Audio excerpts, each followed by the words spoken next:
message. Play it! Jesus. I didn't kill him.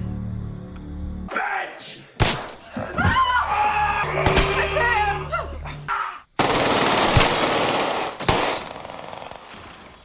Dwight is a quiet, worn-down man who is basically drifting through life like a ghost. He is so desperate for a moment of comfort that he sneaks into a stranger's house just to take a bath. However, the owners return too quickly, so he climbs out of the window and disappears again. He is homeless, lonely, and carrying years of emotional damage. Therefore, he sleeps in an old abandoned car, eats whatever he can find in parks, and avoids people as much as possible. The next morning, Officer Eddie wakes him up. She remembers him from when he was younger and still had a life worth living. She does not want trouble, but she brings him to the station and tells him something that hits like a knife to the gut. Wade Cleland, the man who murdered Dwight's parents 20 years ago, is being released. This news reopens every old wound inside him. He is suddenly filled with rage, and he decides he must get revenge, even if he has nothing. Therefore, he buys a map, fixes his dead car with a new battery, and tries to buy a gun but cannot afford anything.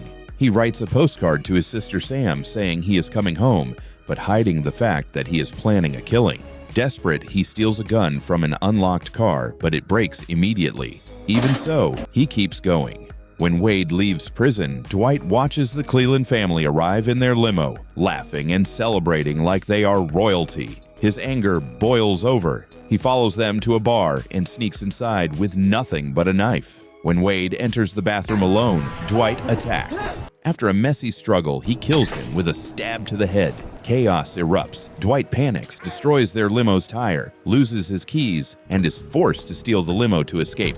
Inside, he finds William, a young Cleland boy hiding in the back seat. The kid demands answers, and Dwight admits Wade killed his parents. William runs away in fear, leaving Dwight alone with guilt and confusion. Bleeding and shaken, Dwight hides in an empty house, cleans himself, cuts his hair, and then hitchhikes toward his sister. Eventually, Sam sees him outside her home and is stunned. However, she brings him in, listens to him, and learns the truth. She is angry, scared, and relieved all at once because the Clelands have ruined their lives for decades, and now the old wounds are finally open again.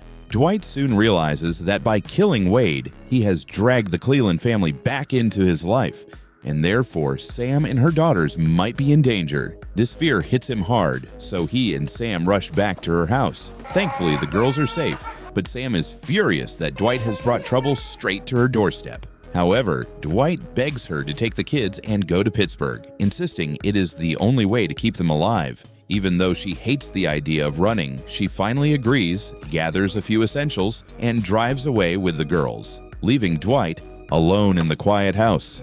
Afterward, Dwight searches the place for anything he can use to defend himself, but the only thing he finds is a rusty pitchfork. As night settles, he sits in Sam's childhood room, flipping through her old photo album. The pictures remind him of a time when life was simple, when he and Sam were just kids, and their family was still whole. The nostalgia hurts, but it also steadies him. Suddenly, headlights flash through the window. Wade's brothers, Teddy and Carl, arrive in Dwight's stolen car. The moment feels like a nightmare catching up.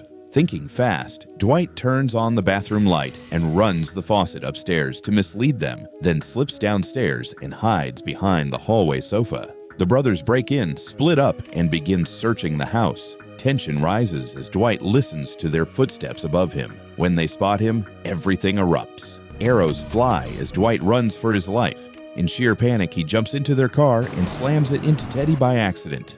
Teddy goes down hard. Dwight checks on him, desperate for answers, but the man is unconscious. Carl appears, but Dwight points a gun at him, forcing him to retreat into the dark. Dwight tries to chase him, fails, and limps back to the car.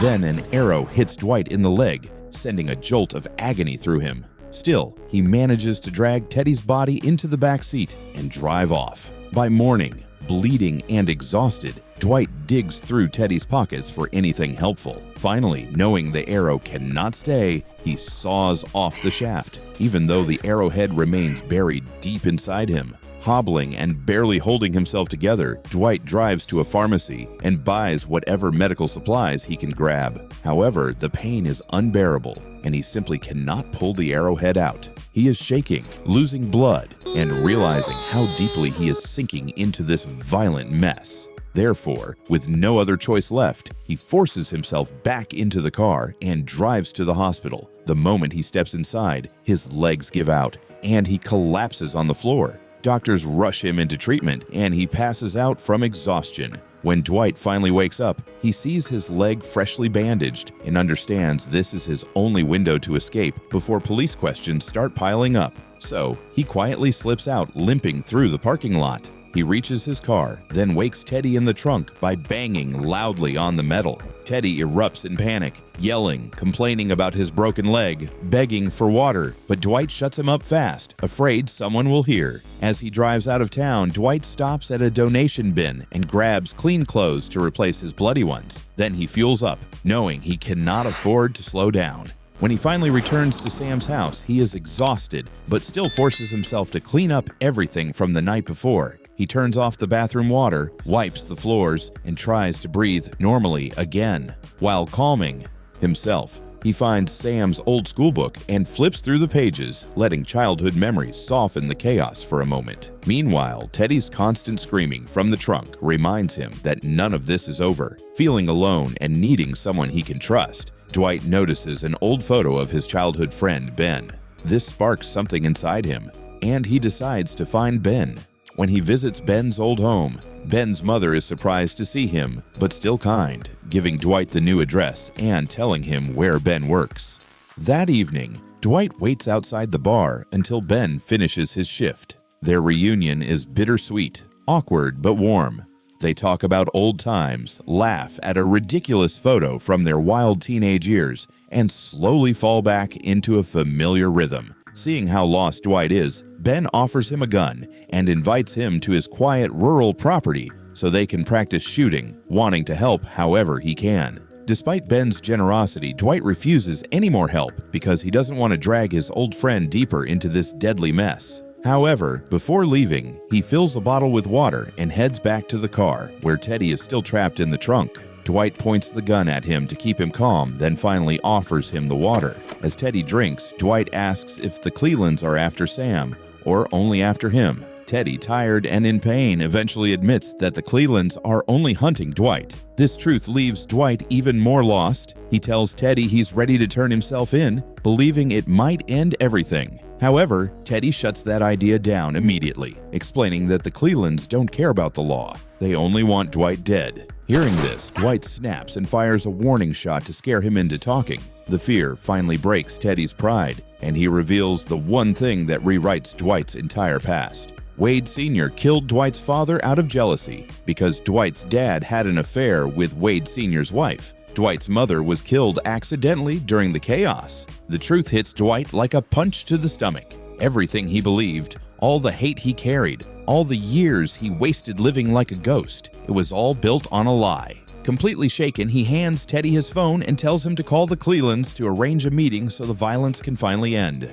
Teddy tries, but no one answers. When Dwight leans in to get the phone back, Teddy lunges forward and grabs the gun. With the gun in his hands, Teddy turns smug and cruel. He taunts Dwight, saying that Wade Sr., the man who caused so much destruction, actually died quietly of cancer and never faced justice for anything he did. Teddy raises the gun and gets ready to kill Dwight.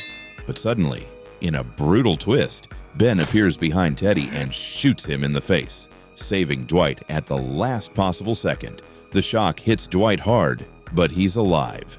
Together, he and Ben move Teddy's body into the trunk and wipe away anything that could point back to them. Ben notices how shaky Dwight is with guns and insists that he needs real training if he plans to survive. He teaches him how to shoot properly and gives him another gun along with extra ammunition. Dwight is grateful, but he refuses to risk Ben's life any further. Before leaving, he asks Ben to destroy an old embarrassing photo of the two of them with a stripper. Then, to protect Ben from following him into more trouble, Dwight quietly sabotages his car battery.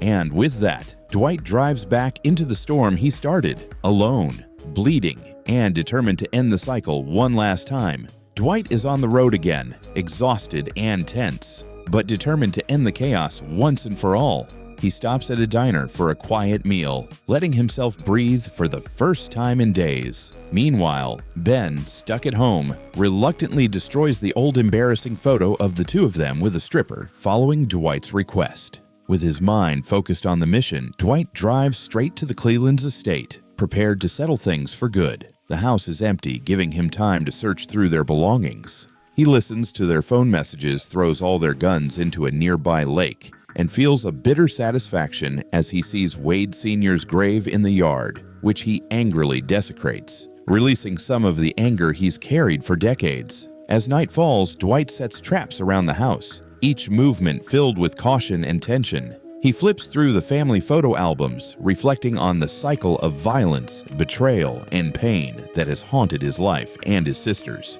The next morning, while dragging Teddy's body outside to bury it, a phone rings inside the house. He rushes in but misses the call, leaving a sense of urgency hanging over him. Wanting to prevent more bloodshed, Dwight calls the Clelands' number and leaves a voicemail, pleading for peace and demanding they leave Sam alone.